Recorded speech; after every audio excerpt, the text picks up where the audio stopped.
ঈদযাত্রায় সারা দেশে নিরাপদে বাড়ি ফিরছেন মানুষ। ঢাকা আরিচা ও নবীনগর চন্দ্রা মহাসড়কে গাড়ির চাপ থাকলেও যানজট নেই।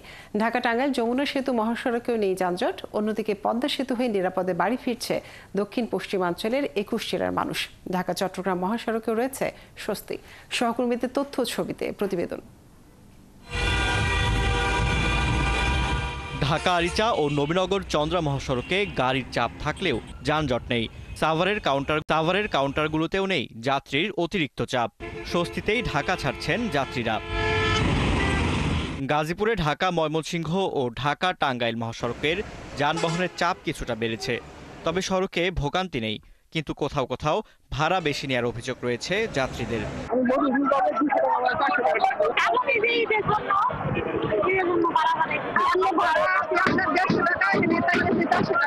ঢাকা টাঙ্গাইল যমুনা সেতু মহাসড়কেও গাড়ির চাপ বেড়েছে, তবে যানজট হয়নি। 4টি সেক্টরে ভাগ হয়ে টাঙ্গাইলের সীমানায় 7 শতাধিক পুলিশ দায়িত্ব পালন করছেন। 24 ঘন্টায় 2,78,99,000 টাকা টোল আদায় হয়েছে। ঈদের সময় যত ঘনিয়ে আসতেছে যানবাহনের চাপও বৃদ্ধি পাচ্ছে। আমরা 43টি কিন্তু পিকেট পয়েন্ট রেখেছি এবং আমরা প্রায় 28টি মোবাইল টিম রেখেছি, যে মোবাইল টিমগুলোতে মোটরসাইকেল টিম থাকবে।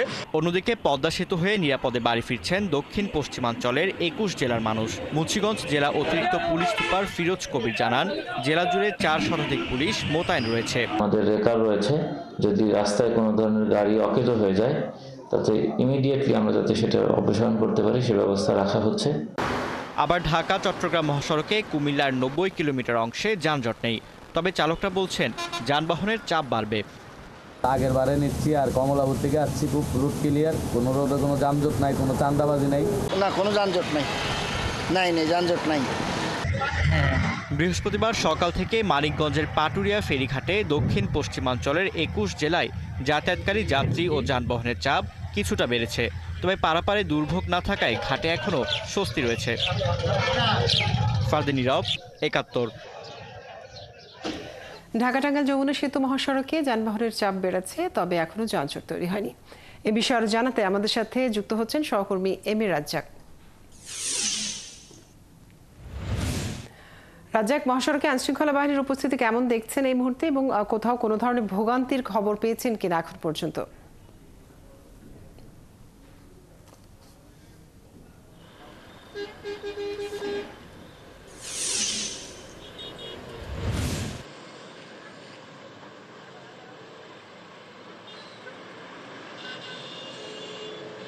কাজরি, আমি সকালবেলায় একটি স্বস্তির খবর দিয়ে আমি আপনাকে জানাতে চাই। সেটি হচ্ছে, দেখতে পাচ্ছেন এটি ঢাকা টাঙ্গাইল যমুনা সেতু মহাসড়ক, যেটি চিরচেনা যানজটের সড়ক হিসেবে পরিচিত। এটি কিন্তু একেবারেই দেখতে পাচ্ছেন আজকে স্বাভাবিক গতিতেই যানবাহন চলাচল করছে। যানবাহনের সংখ্যা বেড়েছে অনেক, কিন্তু যানজটের দেখা মেলেনি এখন পর্যন্ত। একেবারেই নিরবিচ্ছিন্নভাবে স্বাভাবিক গতিতেই কিন্তু যানবাহন চলাচল করছে। আপনি জানেন এই মহাসড়ক ধরেই উত্তরের অন্তত 21টি জেলার যানবাহন চলাচল করে, সেই সাথে দক্ষিণের যানবাহন চলাচল করে 5টি জেলার। ঠিক একেবারেই স্বাভাবিক গতিতে দেখতে পাচ্ছেন যে ছোট বড় যানবাহন, বিশেষ করে প্রাইভেট কার বা মোটরসাইকেল, ভাড়ায় চালিত ট্রাকে করেও কিন্তু ঠিক আগের মতোই যাত্রীরা চলাচল করছে। এখন পর্যন্ত যে ভোগান্তির যে সড়ক হিসেবে পরিচিত, সেই ভোগান্তির চিত্র এখনো দেখা যায়নি। যাত্রীরা খুব স্বাভাবিক গতিতেই নির্বিঘ্নে তাদের স্বজনদের সাথে ঈদ করতে বাড়ি ফিরছেন। মহাসড়কে সকাল থেকে আমি যে বিষয়টি লক্ষ্য করেছি, আইন শৃঙ্খলা রক্ষাকারী বাহিনীর লোকজন কাজ করছে, সাথে সেনাবাহিনীর লোকজনকেও দেখা গেছে মহাসড়কে দায়িত্ব পালন করতে। এবং যারা স্বজনদের সাথে নারীর টানে বাড়ি যাচ্ছে, তারা যেটি বলেছেন এখানে স্বাভাবিক গতিতেই তারা কিন্তু এই বাড়ি ফিরতে পেরে স্বস্তি প্রকাশ করেছে। তবে এখানে এই মহাসড়কের কোথাও কোনো জায়গায় যানবাহন কিন্তু দাঁড়াতে দিচ্ছে না, কারণ আপনি জানেন যে একটি যানবাহন যদি কোনো কারণে সড়ক দুর্ঘটনার বা অথবা দাঁড়িয়ে যায়, তাহলে কিন্তু তার পেছনে অন্তত মুহূর্তের মধ্যেই শতাধিক গাড়ির লম্বা লাইন জমে, যে কারণে এই মহাসড়কের কোথাও কোনো জায়গায় অযাচিতভাবে যান যানবাহন দাঁড়াতে দিচ্ছে না। প্রশাসনের লোকজন সেদিকে সজাগ রয়েছে এবং তারা খুব শক্তভাবেই তারা বলতে গেলে দায়িত্ব পালন করছে। এখন পর্যন্ত আইন শৃঙ্খলা রক্ষাকারী বাহিনীর লোকজন যেটি জানিয়েছেন এবং টাঙ্গাইলের যিনি পুলিশ সুপার রয়েছেন মিজানুর রহমান, তিনি যেটি বলেছেন, তিনি সহ তার 7 শতাধিক পুলিশ এই মহাসড়কে তারা দায়িত্ব পালন করে যাচ্ছে। 24 ঘন্টা বিরামহীনভাবে তারা এই দায়িত্ব পালন করে যাচ্ছে বলে এই মহাসড়কে। তার মানে এই যাত্রা স্বস্তির করতে তারা আইন শৃঙ্খলা বাহিনী সব ধরনের পদক্ষেপ নিচ্ছেন। রাজ্জাক, আপনাকে অনেক ধন্যবাদ যুক্ত থাকার জন্য। দর্শক, টাঙ্গাইল থেকে যুক্ত ছিলেন আমাদের সহকর্মী। ঈদকে সামনে রেখে যোগাযোগ ব্যবস্থা স্বাভাবিক রাখতে গাজীপুরের ভোগড়া থেকে ঢাকা বাইপাস 4 লেনের এক্সপ্রেসওয়ের 18 কিলোমিটার রাস্তাটি সাময়িকভাবে খুলে দেওয়া হয়েছে। ঈদের আগে 5 দিন ও পরে 5 দিন এই পথ দিয়ে কোনো টোল ছাড়াই যানবাহন যাতায়াত করতে পারবে। প্রকল্প সংশ্লিষ্টরা জানিয়েছেন 3,500 কোটি টাকা ব্যয়ে এই প্রকল্প নির্মাণের কাজ শেষ হবে এ বছরের ডিসেম্বরে। এরই মধ্যে প্রকল্পটির 65% কাজ শেষ হয়েছে। তবে শুধু ঈদ যাত্রা স্বাভাবিক রাখতে ভোগড়া থেকে নারায়ণগঞ্জ পূর্বাঞ্চল পর্যন্ত 18 কিলোমিটার 4 লেন এক্সপ্রেসওয়ের রাস্তাটি সাময়িকভাবে চালু করা হয়েছে।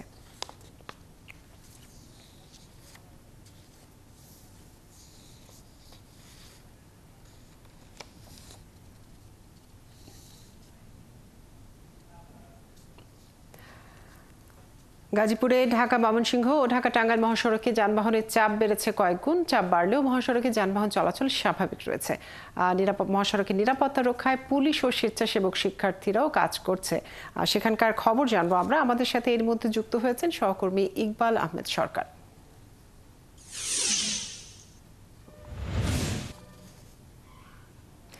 ইকবাল, জানাবেন যে চান্দনা চৌরাস্তা ও চন্দ্রা স্টেশনে যাত্রী চাপ কেমন রয়েছে আজ, এবং বাসে অতিরিক্ত ভাড়া আদায়ের কোনো ধরনের অভিযোগ রয়েছে কিনা, সড়কে আইনশৃঙ্খলা বাহিনীর উপস্থিতি কেমন দেখছেন, সার্বিক বিষয় জানাবেন।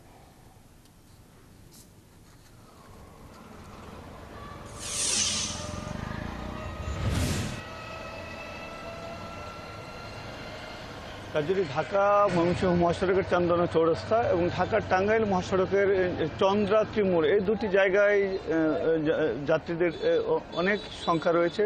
একইভাবে যানবাহনেরও চাপ বেড়েছে। তবে দীর্ঘ যানজট কোথাও নাই, কিছুটা সমস্যা হচ্ছে, একটু মেনেই নিতে হবে। যেহেতু ঢাকা টাঙ্গাইল এবং ঢাকা ময়মনসিংহ মহাসড়কের সংযুক্ত চান্দনা চৌরাস্তা, এখানে সিগন্যাল দিয়ে গাড়ি পারাপার করতে হয়। অর্থাৎ এক লেন থেকে ময়মনসিংহ লেন থেকে ঢাকার দিকে যখন যানবাহন ঢুকে তখন টাঙ্গাইল দিক থেকে আসা যানবাহনগুলি একটু থামতে হয়। আর কিছু কিছু জায়গায় বিআরটির যে ফ্লাইওভার রয়েছে কিংবা বিআরটির যে স্টেশন রয়েছে সেই জায়গাগুলোতে রাস্তা চাপা হয়ে গেছে, অর্থাৎ লেন কমে গেছে। সেই জায়গাটিতে ধীরে ধীরে যানবাহন চলাচল করতে হয়। এই কারণে এইসব জায়গায় কিছু লম্বা সারি পড়ে যাচ্ছে। তবে সুখবর হলো এখনো পর্যন্ত ভোগান্তি নেই, যানজট নেই। কিন্তু যে ভাড়ার নিয়ে অভিযোগ সেটা কিন্তু থামছেই না। ময়মনসিংহগামী বা নেত্রকোনা জামালপুরগামী ভাড়া বেশি নেওয়ার অভিযোগ রয়েছে। একইভাবে চন্দ্রা ত্রিমোড় থেকে উত্তরবঙ্গের বিভিন্ন গন্তব্যে যাওয়ার জন্য ভাড়া বেশি নেওয়ার অভিযোগ রয়েছে। যদিও আইন শৃঙ্খলা বাহিনী বলছে তাদের কাছে সুস্পষ্টভাবে কোনো অভিযোগ আসলে তারা ব্যবস্থা নেবে। অন্যদিকে পুলিশের পক্ষ থেকে কড়াকড়ি ব্যবস্থা নেওয়া হয়েছে। যথাযথ গাড়ি পার্কিং না করার ব্যাপারেও তারা চেষ্টা করছেন এবং যানবাহনের যেন কোথাও থেমে না থাকে যাত্রী ওঠাকে কেন্দ্র করে, সেটাও তারা চেষ্টা করছেন। অর্থাৎ দুটো জায়গায়, এমনকি আরও কয়েকটি পয়েন্ট যেমন টঙ্গী স্টেশন রোড, বোটবাজার, গাজীপুরা, ভোগড়া মোড়, এই সকল জায়গায় যেই জায়গাগুলিতে যানজট লেগে থাকে, বিশৃঙ্খলা হয়ে থাকে, সড়কের শৃঙ্খলা রাখার জন্য, গতি স্বাভাবিক রাখার জন্য, নিরাপদ নির্বিঘ্নে যাত্রীদের যাতায়াতের জন্য আইন শৃঙ্খলা বাহিনী আন্তরিকভাবে চেষ্টা করে যাচ্ছে। আমরা দেখেছি যে তারা চালকদের সাথে তারা চালকদেরকে থামতে দিচ্ছে না বা তারা তাদের মতো করে দায়িত্ব পালন করে যাচ্ছেন। তবে শেষ পর্যন্ত গতকাল সরকারি অফিস আদালত ছুটি হলেও এখনও কিন্তু পোশাক কারখানা দু একটা ছাড়া বেশিরভাগই ছুটি হয়নি। কিছু পোশাক কারখানা হয়তো আজকে ছুটি হবে, কিছু পোশাক কারখানা কালকে ছুটি হবে। তো এই যে পোশাক কারখানাগুলি ছুটি হবে তখনই আসলে সড়কের আসল চিত্রটা বোঝা যাবে যে কতটা আইন শৃঙ্খলা বাহিনী সামাল দিতে পারে। তবে তাদের নানা প্রস্তুতি রয়েছে। তারা বলছেন যদি একসাথে লক্ষ লক্ষ শ্রমিক আশাকে ঘিরে যদি সড়কের দীর্ঘ ভোগান্তির দেখা যায় তাহলে তারা বিকল্প পথে যানবাহন চলাচল করানোর চেষ্টা করবে। অর্থাৎ ঢাকা থেকে উত্তরবঙ্গ বা উত্তরাঞ্চলমুখী যানবাহনগুলি স্বাভাবিকভাবে মহাসড়কের জন্য ছেড়ে দেওয়া হবে। আর ঢাকা থেকে উত্তরবঙ্গের জন্য যেমন স্বাভাবিক থাকবে, আর উত্তরবঙ্গ বা উত্তরাঞ্চল থেকে অর্থাৎ ময়মনসিংহ কিশোরগঞ্জ পথ থেকে যে সড়ক গাড়িগুলি আসবে সেগুলি বিকল্প পথে তারা চালানোর চেষ্টা করবে, অর্থাৎ বিকল্প পথে যাওয়ার চেষ্টা করবে। ইকবাল, আপনাকে অনেক ধন্যবাদ যুক্ত থাকার জন্য। দর্শক, গাজীপুর থেকে যুক্ত ছিলেন আমাদের সহকর্মী। এদিকে সাভার আশুলিয়ার বেশিরভাগ কারখানা ছুটি হয়ে যাওয়ায় বৃহস্পতিবার সন্ধ্যার পর থেকে সড়কে যাত্রীদের চাপ বেড়েছে। আছে পর্যাপ্ত পরিমাণ যানবাহন, তবে যানজট না থাকায় স্বস্তিতে বাড়ি ফিরতে পারছেন মানুষ। বৃহস্পতিবার ঢাকা আরিচা মহাসড়কে সাভার ও নবীনগর কাউন্টারে যাত্রীদের ভিড় থাকলেও অনেকটা নির্বিঘ্নে যান চলাচল করে। তবে নবীনগর চন্দ্রা মহাসড়কের বাইপাল বাস স্ট্যান্ড এলাকায় যান চলাচলে ধীর গতি রয়েছে। পুলিশ ও পরিবহন সংশ্লিষ্টরা বলছেন, এবছর ঈদের ছুটি দীর্ঘ হওয়াতে সড়কের চাপ কিছুটা কম রয়েছে। এদিকে যান চলাচল স্বাভাবিক রাখতে সড়কের গুরুত্বপূর্ণ পয়েন্টগুলোতে কাজ করছে অতিরিক্ত পুলিশ সদস্য সহ স্বেচ্ছাসেবীরা।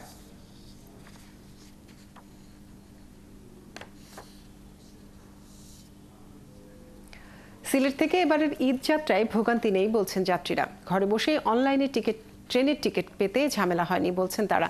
এদিকে বাস শ্রমিকরা বলছেন, এবারে সিলেট থেকে দেশের অন্যান্য জায়গায় ঈদ যাত্রী একেবারে কম। মোহিত দিদারের তথ্য ছবিতে প্রতিবেদন। ঈদ উপলক্ষে সিলেট থেকে দেশের নানা জায়গায় ঘরমুখী মানুষের যাতায়াতে এবার দুর্ভোগ পোহাতে হচ্ছে না। বাস ও রেলের যাত্রীরা বলছেন, এবারের ঈদ যাত্রায় ভোগান্তি নেই। সিলেটের দূরপাল্লার বিভিন্ন বাসের টিকিট কাউন্টারের ম্যানেজাররা বলছেন, ঈদের ছুটি এবার লম্বা হওয়ায় যাত্রী চাপ নেই। পর্যায়ক্রমে যাত্রী বাড়বে বলে আশা করছেন তারা। আমাদের নিয়ম হইল 15 রমজান থেকে শুরু হয়ে যায়, কিন্তু এখন দেখেন আপনি কোনো যাত্রী আছে কিনা। যাত্রীর অবস্থা তেমন না, যেমন যাত্রীর চাপ তেমন নাই। আগে যেভাবে ছিল এখন যাত্রীর অবস্থা খুবই কম। এতে দেখেন একবারে ফাঁকা, টাইমার ফাঁকা, যাত্রী নাই। বিগত 2-3 দিন ছিল না তেমন একটা চাপ, একেবারেই বলতে গেলে কম ছিল। এই আজকে থেকে মোটামুটি একটু চাপ। এবার অনলাইনে ট্রেনের টিকিট পেতে সমস্যায় পড়তে হয়নি বলে জানান ঈদ যাত্রায় ঘরে ফেরা যাত্রীরা। ট্রেনের টিকিট পেতে আমার সমস্যা হয় নাই, যেহেতু ট্রেনের টিকিট 10 দিন আগে কাটতে হয়, তো আমি 2 দিন আগে কেটেছি, কেটে পেতে কোনো অসুবিধা হয়নি আর কি। না, ট্রেনের টিকিট আমি অনলাইনে কেটেছি, তো আমার কোনো সমস্যা হয় না। অ্যাজ ইউজুয়াল কি হয় আমাদের টিকিট, ঈদের সময় টিকিটে একটা হ্যাসেল ফিল করি আমরা।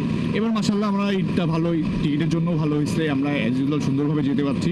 অনুভূতি আসলে বলার মতো না, ভাষায় প্রকাশ করার মতো না। এটা আসলে নিজের মধ্যেই, বাসায় যখন যাব সবাই একসাথে ঈদ করব। সিলেট রেলওয়ে স্টেশন ম্যানেজার জানান, সিলেটে ঈদের আগে যাত্রীর চাপ কম থাকে। পর্যটন নগরী হওয়ায় ঈদের পর কয়েকদিন পর্যটক সহ অন্যান্য যাত্রীর চাপ বাড়ে। আমাদের বগি সংকট রয়েছে, প্রতিটা ট্রেনে কমপক্ষে 18টা বগির প্রয়োজন, কিন্তু আমার আছে 13টা বগি, 14টা বগি। যদি পর্যাপ্ত বগি দেশ থেকে আমদানি হয়, তো হয়তো আমরা আরও টিকিট বিক্রি করতে পারবো, যাত্রীরা স্বাচ্ছন্দ্যে টিকিট কাটতে পারবে। ঈদ উপলক্ষে সিলেটের রেল যোগাযোগে বাড়তি নিরাপত্তা ব্যবস্থা নেওয়া হয়েছে বলে জানান তিনি।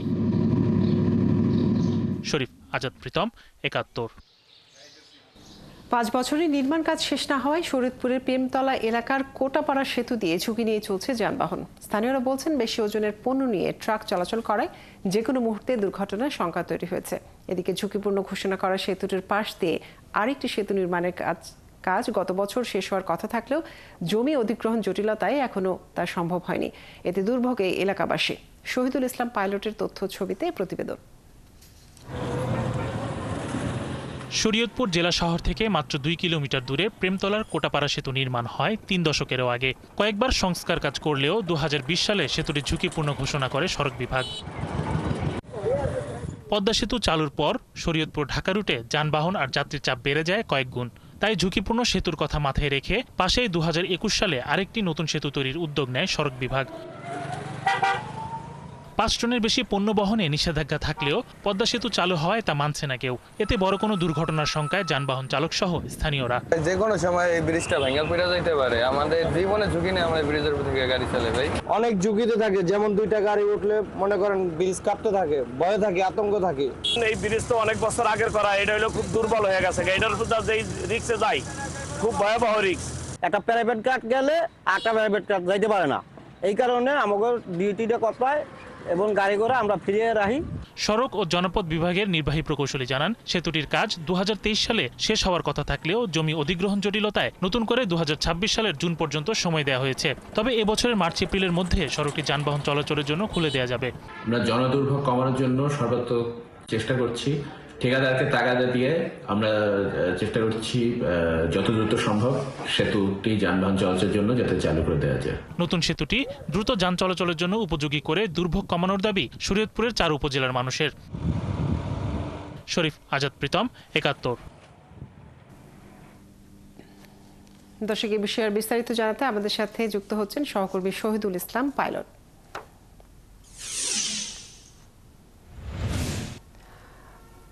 শহীদুল, জানাবেন যে সেতুর কাজ কত শতাংশ শেষ হয়েছে এবং সাধারণ মানুষের যে দাবি রয়েছে সে বিষয়ে স্থানীয় প্রশাসন কি বলছে?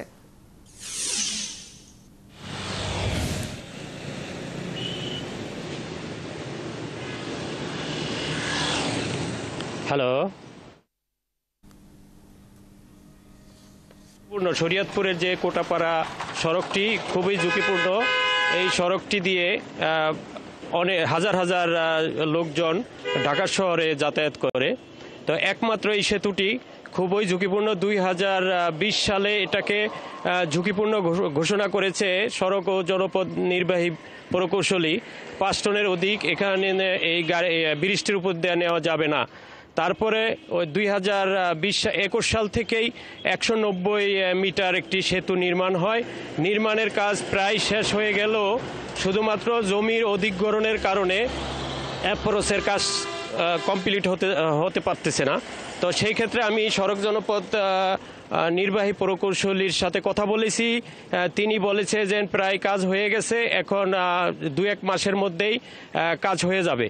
তবে এখন আমরা যা লক্ষ্য করলাম, ঈদকে সামনে রেখে আপনারা পিছনে লক্ষ্য করছেন যে গাড়ির সিরিয়ালে গাড়ি দাঁড়িয়ে আছে ঝুঁকিপূর্ণভাবে। আর এই ব্রিজের পাশে প্রায় 100 ফুটের উপর গভীর, যেটা আর কি যদি গাড়িটা ব্রেক করে, যদি পেছনের দিকে যদি চলে যায় ব্রেক ফেল করে, তাহলে যাত্রী সহ গাড়ি পড়ে যাবে খাদে।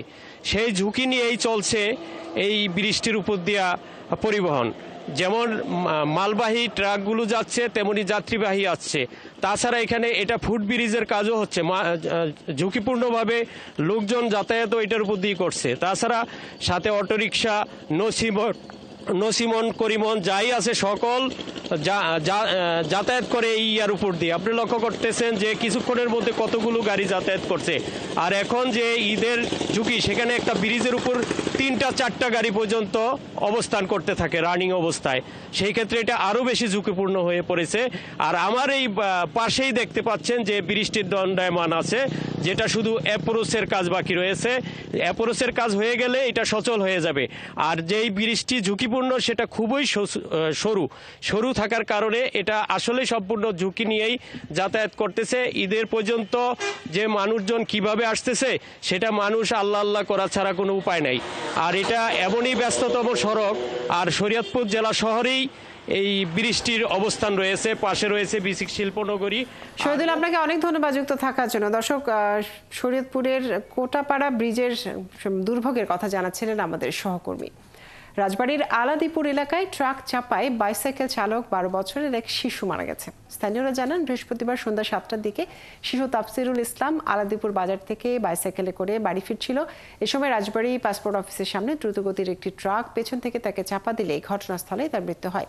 আলাদিপুর হাইওয়ে থানার ভারপ্রাপ্ত কর্মকর্তা শামীম শেখ বলেন, ঘটনাস্থলে গিয়ে মৃতদেহটি উদ্ধার করা হয়েছে। ঘাতক ট্রাকটি পালিয়ে গেছে আর চালককে গ্রেপ্তারে অভিযান চলছে।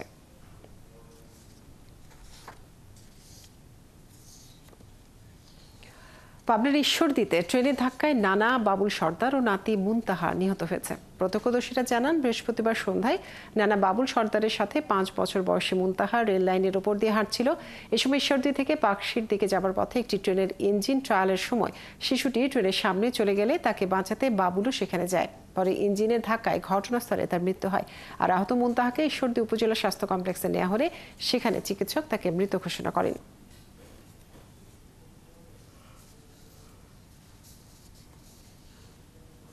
দিনাজপুরের হিলি স্থলবন্দর দিয়ে ভারত থেকে নতুন জিরার আমদানি বেড়েছে। এতে খুচরা বাজারে কেজি প্রতি দাম কমেছে 125 টাকা। ব্যবসায়ীরা বলছেন, 2 মাস আগে 650 টাকা কেজি দরে জিরা বিক্রি হয়েছে, সেটাই এখন 580 টাকা কেজি দরে বিক্রি হচ্ছে। সামিউল ইসলাম আরিফের তথ্য ছবিতে প্রতিবেদন। দেশের বাজারে রমজান ও ঈদকে কেন্দ্র করে বাড়ে জিরার চাহিদা, আর সেই চাহিদা যোগান দিতেই ভারত থেকে পণ্যটি আমদানি করেন আমদানিকারকরা। আগে প্রতিদিন 1 থেকে 2 ট্রাক আসলেও এখন আমদানি হচ্ছে 6 থেকে 8 ট্রাকে। এতে কর্মব্যস্ত সময় পার করছেন শ্রমিকরা। কাজকর্ম মোটামুটি ভালো হচ্ছে, পুনরায় আরো চালু বেশি করে হতে পারে। আগে যা হয়তো তার চেয়ে একটু বেশি হচ্ছে আর কি। ব্যবসায়ীরা বলছেন 2 মাস আগে 650 টাকা কেজি দরে বিক্রি হওয়া জিরা এখন 580 টাকা কেজি দরে বিক্রি হচ্ছে। 20 টাকা 30 টাকা কেজিতে কমে এখন 570 টাকা 60 টাকা কেজি পাইকারি হচ্ছে, আর খুচরা বাজারে আমরা 580 টাকা 90 টাকা বিক্রি করছি। সরকার মনে করতো যে বর্তমান বাজার দর হিসেবে অ্যাসেসমেন্ট করতো, তাহলে জিরার দামটা হয়তো আরো কমে যেত এবং ভোক্তাদের কাছে আরো কম দামে আমরা সেল করতে পারতাম। আমদানিকারকরা বলছেন ভারতের নতুন জিরা ওঠায় বন্দর দিয়ে আমদানি বেড়েছে, এ কারণে দাম কমে যাচ্ছে। ইদানিং নতুন জিরা ইন্ডিয়াতে ওঠার পরে আপনার $2500 নেমে এসেছে। পার টন $2500 ইন্ডিয়া থেকে আমরা আমদানি করছি। আগে যেমন দৈনিক গড়ে 2-3 ট্রাক জিরা আমদানি হতো, এখন সেই তুলনায় 10-12 ট্রাক জিরা আমদানি হচ্ছে। ঈদকে সামনে রেখে সম্ভবত আমদানিকারকরা এটা আমদানি করতেছে। হিলি স্থল বন্দর দিয়ে চলতি মাসে এখন পর্যন্ত প্রায় 3000 মেট্রিক টন জিরা আমদানি হয়েছে। আব্দুল মামুন, 71। ঈদের আর মাত্র কয়েকদিন বাকি, এরই মধ্যে বাজারে বেড়েছে সবজির দাম। মুরগির দামও কেজিতে 20 টাকা বেড়েছে। এতে ক্ষুব্ধ কম আয়ের ক্রেতারা। এ বিষয়ে আরো জানাতে আমাদের সাথে চট্টগ্রাম থেকে যুক্ত হচ্ছেন সহকর্মী রাজীব বড়ুয়া।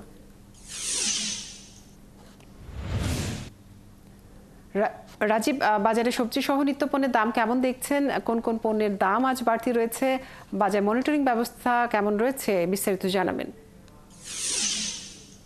কাজরি, চট্টগ্রামের বাজার আজকে আমরা দেখছি যে যেহেতু বেশি দেরি নাই, এর মধ্যে কিন্তু সবজির দাম বেশ চড়া। প্রতি কেজিতেই কিন্তু সবজির দাম বেড়ে গেছে প্রায় 30 থেকে 40 টাকা করে। যে সবজি আমরা দেখেছি গত সপ্তাহ যে বেগুন বিক্রি হচ্ছিল 70 টাকা করে, আজকে সেই বেগুন 100 থেকে 105 টাকা বিক্রি হচ্ছে। যে লাউ বিক্রি হয়েছিল 40 থেকে 50 টাকা, আজকে শুধু 70 টাকা। এমনি করে আসলে যত সবজি আছে সব সবজি আসলে 30 থেকে 40 টাকা করে বেড়ে গেছে। এবং খুচরা বিক্রেতারা বলছেন যে পাইকারিতে যে সবজির বাজার সেখানে আসলে দাম বেড়ে গেছে এবং তার পাশাপাশি সরবরাহ কমে গেছে। যেহেতু শীতকালীন সবজির এখন দাম বাড়তি এবং সেই সাথে সরবরাহ কম, তার পাশাপাশি গ্রীষ্মকালীন যে সবজি সেই সবজিরও সরবরাহ কম। তো এই কারণে আসলে আমরা দেখছি যে এখানে সবজির দাম বেশ চড়া। এর মধ্যে লেবুর দাম আমরা দেখছি গত সপ্তাহে যা ছিল এই সপ্তাহ সেই রকমই আছে। যেগুলো মাঝের আকারের লেবু সেই লেবু বিক্রি হচ্ছিল 20 টাকা, এবং যেগুলো বড় লেবু সেগুলো প্রতি পিস বিক্রি হচ্ছে 30 টাকা। এবং এখানে যারা খুচরা ব্যবসায়ী তারা বলছেন যে পাইকারিতে আসলে এই সময় সবকিছুর দামে আসলে তারা চড়া দেখছেন। আপনি জানেন যেহেতু আর ঈদের বেশি দেরি নেই, ফলে এই কারণে কিন্তু যারা পাইকারি ব্যবসায়ী তারা কিন্তু সবকিছুর দাম বাড়তে রেখেছে। আর এর বাইরে আমরা দেখছি যে গত সপ্তাহের তুলনায় মুরগির দাম বেড়ে গেছে প্রচুর। ব্রয়লার মুরগি প্রতি কেজিতে বেড়ে গেছে 40 টাকা করে, যেখানে গত সপ্তাহে আমরা দেখেছি ব্রয়লার মুরগি বিক্রি হচ্ছিল 195 থেকে 200 টাকা, সেখানে আজকের বাজারে বিক্রি হচ্ছে 235 থেকে 240 টাকা। সেক্ষেত্রে আর সোনালী মুরগির দাম বেড়ে গেছে প্রতি কেজিতে 30 টাকা করে। গত সপ্তাহে যে সোনালী মুরগি বিক্রি হচ্ছিল 300 টাকা, আজকে সেটি 330 টাকা। এবং সেই সাথে দেশি মুরগি সেটি আসলে দাম বেড়েছে 30 টাকা। গত সপ্তাহে ছিল 600 টাকা, আজকে বিক্রি হচ্ছে 630 টাকা। আর এর বাইরে আমরা দেখছি ডিমের দামও বেড়েছে, প্রতি ডজনে 10 টাকা করে ডিমের দাম বেড়েছে। গত সপ্তাহে ডিম বিক্রি হচ্ছিল 110 টাকা করে, আজকে সেই ডিম বিক্রি হচ্ছে 120 টাকা প্রতি ডজন। অর্থাৎ ঈদ আসার আগে আমরা দেখছি যে মুরগি, ডিম এবং সবজির দাম বাড়তি। আর সেই সাথে মাংসের কথা যদি বলি, মাংসের দাম আসলে অনেক স্থিতিশীল রয়েছে চট্টগ্রামের বাজারে। বিশেষ করে গরুর মাংসের দাম, সেটি যেটা হাড় সহ গরুর মাংস বিক্রি হচ্ছিল 800 টাকা এবং হাড় ছাড়া 900 টাকা করে আসলে বিক্রি হচ্ছে। আসলে অনেকদিন ধরে এই দামে বিক্রি হচ্ছে। এবং মাছের দাম তুলনামূলকভাবে একটু বাড়তি, এবং যেহেতু এখানে মাছের সরবরাহ কিছুটা কম বলছে এখানকার যারা ব্যবসায়ী তারা, তো এই কারণে আমরা দেখছি যে মাছের দামটা একটু বাড়ছে। অর্থাৎ মাঝখানে যেরকম আসলে জিনিসপত্রের দাম কিছুটা কমেছিল, এই সপ্তাহে আসলে সেটি আসলে কিছুটা বাড়তি। আর মনিটরিং এর যে বিষয়টি বলছেন, মনিটরিংটা আসলে রোজার 15 দিন পর্যন্ত আমরা দেখছি বিভিন্ন বাজারগুলোতে আসলে মনিটরিং এর যে বিষয় সেটি আসলে চালু ছিল। বিশেষ করে ভোক্তা অধিকারের যে মনিটরিং ব্যবস্থা সেটি চালু ছিল। কিন্তু এখন আসলে যারা ভোক্তা এবং জেলা প্রশাসনের পক্ষ থেকে মূলত মনিটরিং করা হচ্ছে বিশেষ করে কাপড়ের বাজার এবং সেই সাথে পরিবহন সেক্টরে আসলে মনিটরিংটা করা হচ্ছে, যার কারণে বাজারের দিকে আসলে মনিটরিং এর যে বিষয়টি সেটি নজরে একটু কম। এবং যারা খুচরা ব্যবসায়ী তারা বলছেন যে যেহেতু পাইকারিতে আসলে দামটা বেড়ে যায়, ফলে এই তাদের আসলে করার কিছু থাকে না, ফলে তারা বলছেন যে মনিটরিং এর যে বিষয়টি সেটি যেন আসলে পাইকারি পর্যায়ে যদি থাকে তাহলে পরে তার প্রভাবটা আসলে খুচরা বাজারে পড়বে। রাজীব, আপনাকে অনেক ধন্যবাদ যুক্ত থাকার জন্য। দর্শক, চট্টগ্রামের বাজারের খবর জানাচ্ছিলেন আমাদের সহকর্মী। যাচ্ছি পরের প্রসঙ্গে। ইলিশের উৎপাদন বাড়ানোর লক্ষ্যে মার্চ এপ্রিল 2 মাস সম্মিলিত প্রচেষ্টায় চাঁদপুরের পদ্মা মেঘনা নদীর অভয়াশ্রমে জাটকা সহ সব ধরনের মাছ ধরা নিষিদ্ধ করেছে সরকার। নিষিদ্ধ সময়ে জাটকা সংরক্ষণ কর্মসূচি বাস্তবায়নে জেলা প্রশাসন ও মৎস্য বিভাগের তত্ত্বাবধানে টাস্ক ফোর্স দিন ও রাতে অভিযান অব্যাহত রেখেছে। আলামিন ভুঁইয়ার তথ্য ছবিতে প্রতিবেদন। পদ্মা মেঘনার বিস্তীর্ণ জলরাশিতে নেই কোনো মাছ ধরার দৃশ্য, জেলে শূন্য পুরো অভয়াশ্রম। মেঘনা উপকূলীয় সদর উপজেলার আনন্দবাজার, টিলাবাড়ি, পুরান বাজার ও হাইমচর এলাকায় মৎস্য বিভাগের পক্ষ থেকে কর্মকর্তাদের টহলরত স্পিডবোট চলছে দিনরাত। জেলেরা বলছেন, সরকারি নিষেধাজ্ঞার কারণে অনেক জেলেই এখন বেকার। সরকারের পক্ষ থেকে 4 মাসের জন্য 160 কেজি চাল খাদ্য সহায়তা দেওয়া হলেও তা দিয়ে সংসার চলে না। সামনে ঈদ আইছে, কি করবো, নিজেরা তো মার্কেট করার লাগে, এই জন্য পরিবার লেগে মর্মিকে বলে জ্বালাইতে যাই, তারপর আলাদা সারতে পারি না, একবারে ফিরিয়ে জাল টাইনা নিয়ে যায়। জাল ফালাইলি বোট, সরকারি বোট আছে, মৎস্য আছে, কোস্টগার্ড আছে, জাল ফালাইলি নিয়ে যায়। জেলেরা আরো জানান, ইলিশ রক্ষায় এখন তারা জাটকা ধরা থেকে বিরত থাকছে এবং কেউ অভয়াশ্রম এলাকায় জাটকা ধরতে এলে তথ্য দিয়ে মৎস্য বিভাগ ও প্রশাসনকে সহযোগিতা করছে। বাড়ির লগে আমরা থাকি, আমরা টাউনের লগে থাকি, আমরা যাইতে চাল ভাইও না, আর দু একটা ভাইলে ধরাই দিই। এবার কোন জেলেরা নদীতে নামতেই পারে না জাটকা ধরতে। এদিকে মৎস্য কর্মকর্তারা জানান, ইলিশের উৎপাদন বাড়াতে এই 2 মাস সম্মিলিত প্রচেষ্টায় চাঁদপুরের পদ্মা মেঘনায় 24 ঘন্টা জাল ও জেলে শূন্য রাখতে সক্ষম হচ্ছে তারা। আমরা 24 ঘন্টা এই অভয়াশ্রমেই অবস্থান করেছি, যার কারণে আমাদের জেলেরা আমাদের এই নদীতে এবার নামতে পারেনি। অভয়াশ্রমে যে পরিমাণ জাটকা রক্ষা হয় তার মধ্যে অর্ধেক জাটকায় চাঁদপুরের পদ্মা মেঘনায় বিচরণ করে। জাটকা রক্ষার জন্য দেশের 5টি অভয়াশ্রমের মধ্যে চাঁদপুরের পদ্মা মেঘনা অন্যতম। সারা বাংলাদেশে 50%-এরও বেশি জাটকা থাকে চাঁদপুরের এই মেঘনা নদীর এই অভয়াশ্রমে, চাঁদপুর সদর এবং হাইমচর এলাকায়। এজন্য আমরা এই চাঁদপুর সদর এবং হাইমচর এলাকায় পুরো এলাকাটা আমরা স্পিডবোট দিয়ে ব্লকেট করে আমরা পুরো এলাকাটা পাহাড়ের মধ্যে এনে। চাঁদপুরের মতলব উত্তর উপজেলার সাতনল থেকে হাইমচর উপজেলার চর ভৈরবী পর্যন্ত প্রায় 70 কিলোমিটার অভয়াশ্রম এলাকায় রয়েছে প্রায় 43,000 জেলে। নূর তাজমিন নীর, 71। সামাজিক যোগাযোগ মাধ্যমে পাওয়া তথ্যে নিম্নমানের ব্লক তৈরির মেশিন কিনে সর্বশান্ত হয়েছেন লক্ষ্মীপুরের জুলহাস উদ্দিন নামে এক ব্যবসায়ী। তার অভিযোগ, তাকওয়া ইঞ্জিনিয়ারিং লিমিটেড নামে একটি প্রতিষ্ঠানের নাম করে জুনায়েদ আহমেদ নামে এক ব্যক্তি তার সঙ্গে প্রতারণা করেছে। প্রতারণার কারণে জুলহাস সহ অন্তত 30 জন শ্রমিকদের ঈদ উদযাপন অনিশ্চিত হয়ে গেছে। আতোয়ার রহমান মনিরের তথ্য ছবিতে প্রতিবেদন। 2023 সালে সামাজিক যোগাযোগ মাধ্যমে তাকওয়া ইঞ্জিনিয়ারিং লিমিটেডের স্বত্বাধিকারী জুনায়েদ আহমেদের সাথে পরিচয় হয় লক্ষ্মীপুরের চররহিতা গ্রামের জুলহাস উদ্দিনের। জুনায়েদ তাকে অল্প পুঁজি দিয়ে উদ্যোক্তা হয়ে কোটি টাকা আয়ের স্বপ্ন দেখান, ব্লক কারখানা চালু করতে বলেন। জুলহাসের অভিযোগ, তার কথায় ভর করে চররহিতা এলাকায় কারখানা নির্মাণ করেন তিনি। কমপক্ষে 30 জন শ্রমিক নিয়োগ দেন। এর মধ্যে চলে আসে ব্লক তৈরির মেশিন, কিন্তু বিদেশি বলে তার কাছে যে মেশিন বিক্রি করেছে তা আসলে কোনো ব্র্যান্ডেড মেশিন নয়, পুরোটাই তৈরি আমাদের দেশে। আর এজন্য জুনায়েদ তার কাছ থেকে কয়েক ধাপে নিয়েছে 32 লাখ টাকা। দেশে মেশিন দেওয়ার পর থেকে আমার প্রোডাকশন হয়েছে না, আমি শ্রমিক খাটাইছিলাম কয়েকদিন, এই শ্রমিকগুলো এখন সবাই বেকার। তারপর আমি নিজেও বেকার, আমি অনেক টাকা লোন করে করছি, আমার তো এত টাকা ছিল না, আসলে আমার প্রায় 30 লাখ টাকার মতো লোন করা লাগছে। এই টাকাগুলো নিয়ে আমি এখন খুব লোনের চাপে আছি। তিনি আরো জানান, সেই মেশিনে উন্নত মানের ব্লক তৈরি দূরের কথা, খুবই নিম্নমানের ব্লক তৈরি হয়। এ দিয়ে কোনো নির্মাণ প্রকল্পে কাজ হয় না। পরে ঠিকাদাররা তার এই ব্লক কিনতে অস্বীকৃতি জানায়। অনেক মানুষের কাছ থেকে ব্লক দেখে ব্লক বিক্রি করার জন্য অ্যাডভান্স নিছি, ওনাদেরও ব্লক দিতে পারতেছি না, আমি ওনাদেরও একটা চাপে আছি। এর মধ্যে কারখানা বন্ধ করে দিতে বাধ্য হয়েছেন জুলহাস।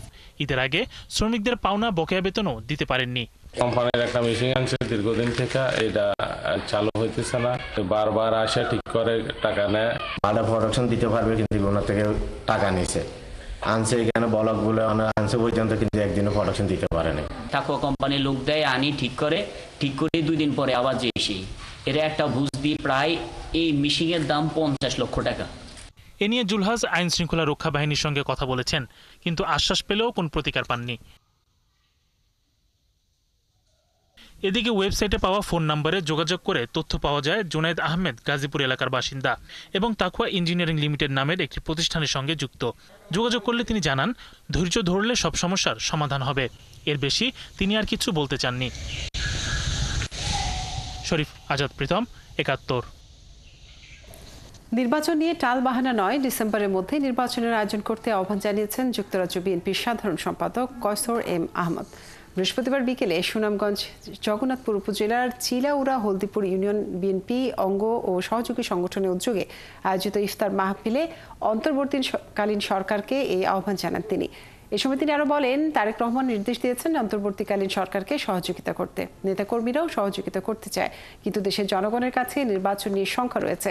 নির্বাচনে টালবাহানা চলছে, তাই সময় নষ্ট না করে নির্বাচনের দিন তারিখ ঘোষণা করতে সরকারের প্রতি আহ্বান জানান প্রবাসী এই বিএনপি নেতা।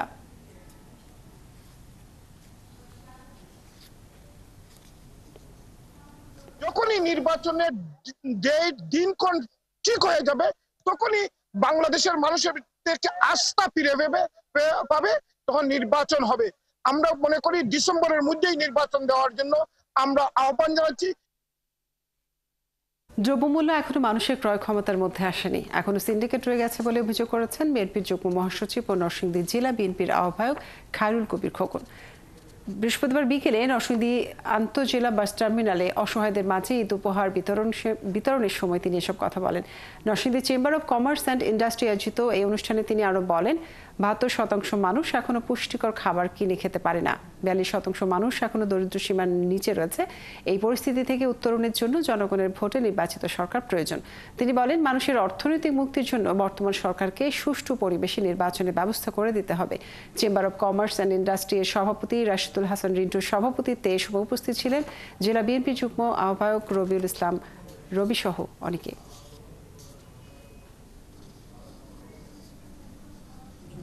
যারা আমানতের খেয়ানত করবে না, যারা অতীতে আপনাদের সুখে দুঃখে বিপদ আপদে আপনাদের পাশে ছিল, আপনাদের সেই ব্যক্তিকে দিবেন, আপনার ভোট আপনি দিবেন, যারাই খুশি তারাই দিবেন, দেখে শুনে যোগ্য প্রার্থীকে দিবেন।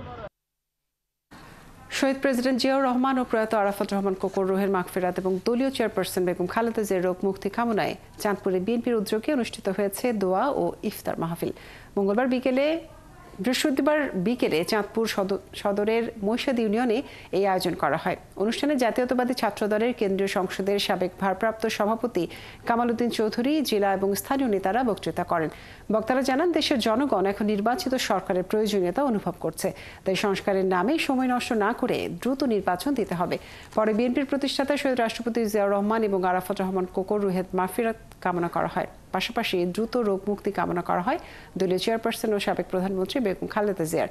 মাহফিলে বিএনপির বিভিন্ন পর্যায়ের নেতা কর্মী ছাড়াও যোগ দেন অন্যান্য রাজনৈতিক দল, পেশাজীবী ও সামাজিক সংগঠনের নেতারা।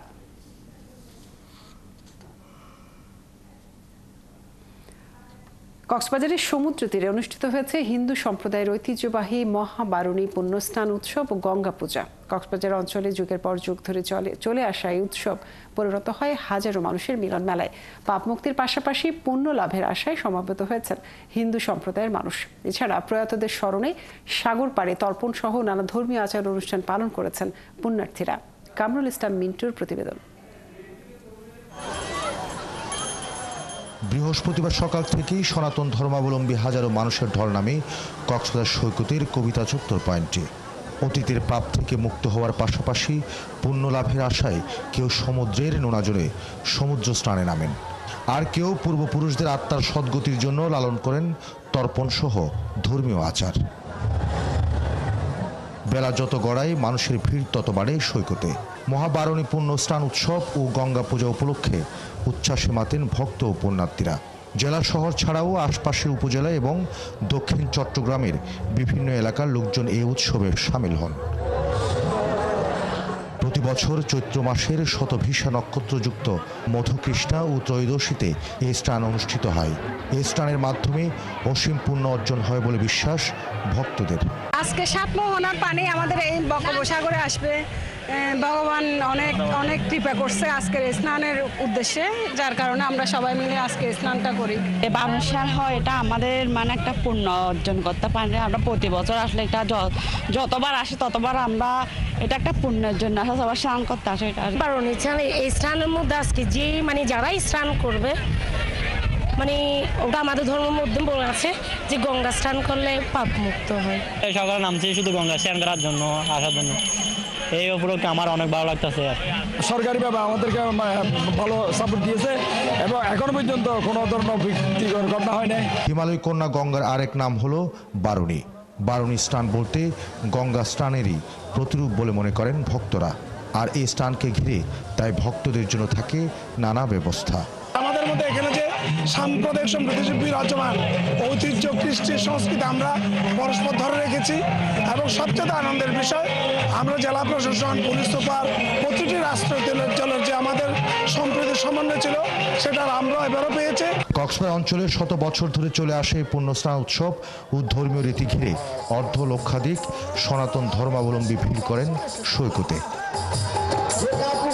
কামরুল ইসলাম মিন্টু, ৭১, কক্সবাজার। আর মাত্র কয়েকদিন বাকি ঈদের। মানুষের ভিড়ে জমে উঠেছে বগুড়ার ঈদ বাজার। কেউ কিনছেন শাড়ি, কেউ পাঞ্জাবি, কেউ বাহারি কসমেটিক্স। পিরোজপুরেও ভিড় সামলাতে হিমশিম খাচ্ছেন বিক্রেতারা। ক্রেতারা বলছেন দাম মোটামুটি সাধ্যের মধ্যে থাকায় এবার বেচা কেনাও ভালো। আবু সাইদ এবং তরিকুল ইসলামের তথ্য ছবিতে প্রতিবেদন। ঈদ ঘিরে বগুড়ার বিপণী বিতানগুলো জমে উঠেছে। স্বাদ ও সাধ্যের মধ্যেই ঈদে পছন্দের নতুন পোশাকের সন্ধানে ক্রেতারা ছুটছেন এক দোকান থেকে আরেক দোকানে। দম ফেলার সময় নেই ব্যবসায়ীদের। বারবার কাপড় উঠানো নামানোর ক্লান্তির মাঝেই তারা চেষ্টা করছেন ক্রেতাদের মন জয় করতে। এবার ইন্ডিয়ান কোনো কালেকশন তেমন হচ্ছে চাহিদা নাই, এবার বেশিরভাগই পাকিস্তানের উপর চাহিদাটা বেশি। যে জামাগুলো আমরা গতবারে 800,000 টাকার মধ্যে কিনতে পারছি, সেই জামাগুলো এবার মনে করেন যে 1300-1400 টাকা আমাদের কেনা। এবার ক্রেতার সমাগমটা একটু অনেক বেশি। হ্যাঁ, মানুষ অনেক স্বাচ্ছন্দ্যভাবে এখানে কেনাকাটা করতে পারে। দেশীয় পোশাক ছাড়াও এবারের পছন্দের তালিকায় রয়েছে পাকিস্তানি বিভিন্ন ব্র্যান্ডের পোশাক। আমার 3 পিসও পাকিস্তানি নেওয়া, আর হলো আমার বোনের জন্য পাকিস্তানি শাড়ি। আমি এখন নিয়েছি লেহেঙ্গা, আর কিছু এখন নেব না, সব নেওয়া হয়ে গেছে। আমার বোনের জন্য একটা টপস নেওয়া হয়েছে, এখন আমার জন্য 3 পিস নিব, তাহলে হয়ে যাবে। সকাল থেকে গভীর রাত পর্যন্ত পিরোজপুরের মার্কেটগুলোতেও ক্রেতাদের ভিড়ে হিমশিম খাচ্ছে বিক্রেতারা। 1 পিস, 2 পিস, 3 পিস, বাচ্চাদের পাকিস্তানি, ইন্ডিয়ানি ভালো গাউন আছে। তারপর হচ্ছে যে ছোটদের জিরো সাইজের বাবুদেরও আছে, মুরব্বীদের আছে, পাঞ্জাবি, মানে সব আইটেম আছে। দেশি ব্র্যান্ডে ইন্ডিয়ান আছে, চায়না আছে, থাই আছে, আবার এরকম আছে জিন্স প্যান্ট, আবার গ্যাবার্নিং প্যান্ট, মোবাইল প্যান্ট, আর বিভিন্ন ব্র্যান্ডের পাঞ্জাবি আছে। ঈদ সামনে রেখে এবার শিশুদের পোশাকেও এসেছে বৈচিত্র্য। নামি দামি ব্র্যান্ডের পোশাকের প্রতি আলাদা আকর্ষণ লক্ষ্য করা যাচ্ছে ক্রেতাদের মাঝে। এর জন্য কিনছি, তারপর ধরেন বাবার জন্য, আম্মুর জন্য, তারপর মানে আমার জন্য। তো পাঞ্জাবি কিনবো, তারপর হচ্ছে পরিবার আছে, পরিবার স্বজন নিয়ে তখন তাদের নিয়ে আমি বাজারটা করব। এলাকার মার্কেট, শপিং মল সহ ব্যবসা প্রতিষ্ঠানগুলোতে কঠোর নিরাপত্তা ব্যবস্থা রাখা হয়েছে। পুলিশ প্রশাসন আমাদের সর্বাত্মক সহযোগিতা করতেছে। আমরা জেলা ব্যবসায়ী সমিতি, পিরোজপুর জেলা ব্যবসায়ী সমিতিও আমরা নিজস্ব আঙ্গিকে আমরা মনিটরিং করতেছি। পোশাকের দোকানগুলোতে ভিড় বেশি হলেও জুতা, কসমেটিক্স, পাঞ্জাবি ও প্যান্টের দোকানগুলোতেও ক্রেতাদের কমতি নেই। বাহারি রং আর নকশার পোশাকে সেজেছে দোকানগুলো। আব্দুল্লাহ মামুন, ৭১। ঈদকে ঘিরে টুপি বানাতে ব্যস্ত সিরাজগঞ্জের কাজীপুরের নারীরা। সুই সুতা দিয়ে ঘরে বসে স্কুল কলেজের শিক্ষার্থী, কিশোরী, গৃহবধূ আর বৃদ্ধারা তৈরি করছেন বাহারি নকশার টুপি। এই টুপি দেশের বাজার ছাড়িয়ে যাচ্ছে মধ্যপ্রাচ্যের বিভিন্ন দেশে। তবে এবার সুতার দাম বেশি, তাই মুনাফা কম বলছেন টুপির কারিগররা। ইউসুফ দেয়ান রাজুর তথ্য ছবিতে প্রতিবেদন। উঠোনে বসে চলছে টুপি বোনার কাজ। সিরাজগঞ্জের কাজীপুর উপজেলার চরভানুডাঙ্গা, সোনামুখী, মাঝবাড়ি, চালিতাডাঙ্গা ইউনিয়ন সহ আশেপাশের গ্রামগুলোতে এখন টুপি বুননের ব্যস্ততা। কিশোরী, শিক্ষার্থী, গৃহবধূ থেকে বৃদ্ধা সবাই কাজ করছেন। দেশের বাজার মিটিয়ে এই টুপি রপ্তানি হচ্ছে মধ্যপ্রাচ্যেও। তবে সুতার দাম বেশি হওয়ায় উৎপাদন খরচ বেড়ে যাওয়ায় মুনাফা কম বলছেন কারিগররা। চিকন সুতায় 1 টাকার টুপি বানাইলে 80 টাকা 90 টাকা পাওয়া যায়। এই টাকা দিয়ে আমি আমার পড়াশোনার পাশাপাশি আমার সন্তান, স্বামী তাদেরকে সাহায্য করি। এই ফ্রি টাইম বসে থাকার চেয়ে, ওই বেকার বসে থাকার চেয়ে কিছু করলে এটা থেকে যেমন আমার অর্থ উপার্জন হবে, তেমনি আমার এই অর্থ দিয়ে আমি আমার সংসারে কিছু ব্যয় বহন করতে পারবো। পাইকাররা সুতার ববিন দিয়ে টুপি তৈরি করে নিয়ে যাচ্ছেন ঢাকা সহ দেশের বিভিন্ন এলাকায়। 70 টাকা ছিল সুতার দাম, এখন 75 টাকা হইলে আবার 75 পরে আবার 80 টাকা করে চাইতেছে। একটা টুপির দাম হলো 30 টাকা, 35 টাকা, 40 টাকা। তাহলে হে টুপি দিয়ে আমরা কি করবো? টুপি দিয়ে তো আমার ডলার দিয়ে তো টুপি বোনানো হয় না, টুপির সুতার দাম কমে দেওয়া লাগবে। এই নারীদের স্বাবলম্বী করতে সবসময় সরকারিভাবে তাদের পাশে থাকার আশ্বাস দেন উপজেলা মহিলা বিষয়ক কর্মকর্তা। আমরা তাদের বিষয়গুলো খোঁজখবর নিচ্ছি এবং তাদের যাতে প্রশিক্ষণের ব্যবস্থা করা যায়। উপজেলা প্রশাসন থেকে পাশাপাশি আমাদের ডিপার্টমেন্টেও আপনি জানেন বিভিন্ন আয়বর্ধনমূলক প্রশিক্ষণ কার্যক্রম গ্রহণ করা হয়। যেহেতু গাজীপুরে এই শিল্পটার ব্যাপক চাহিদা রয়েছে, সেক্ষেত্রে এই ব্যাপারে যাতে তাদের পদক্ষেপ নেওয়া হয়, ঊর্ধ্বতন কর্তৃপক্ষের দৃষ্টি আকর্ষণ করেছি যে তারা বিষয়টা সুনিশ্চিত দেওয়ার জন্য।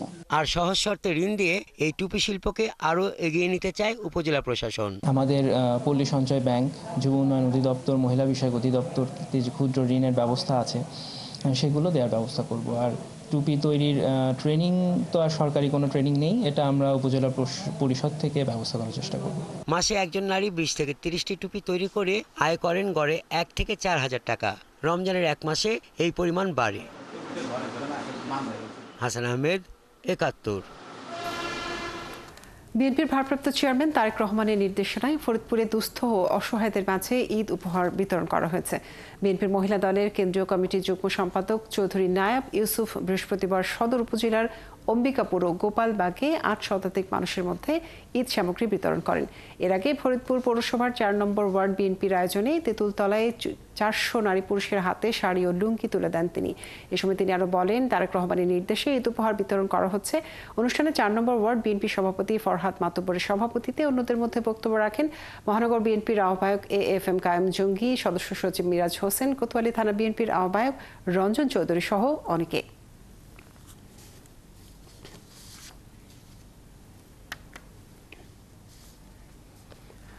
দর্শক, চলছে দেশ চোখ। সরাসরি সংবাদ অনুষ্ঠান দেখতে চোখ রাখুন ৭১ ফেসবুক পেজে এবং সাবস্ক্রাইব করুন ৭১ ইউটিউব চ্যানেল। ৭১ সাথে থাকুন।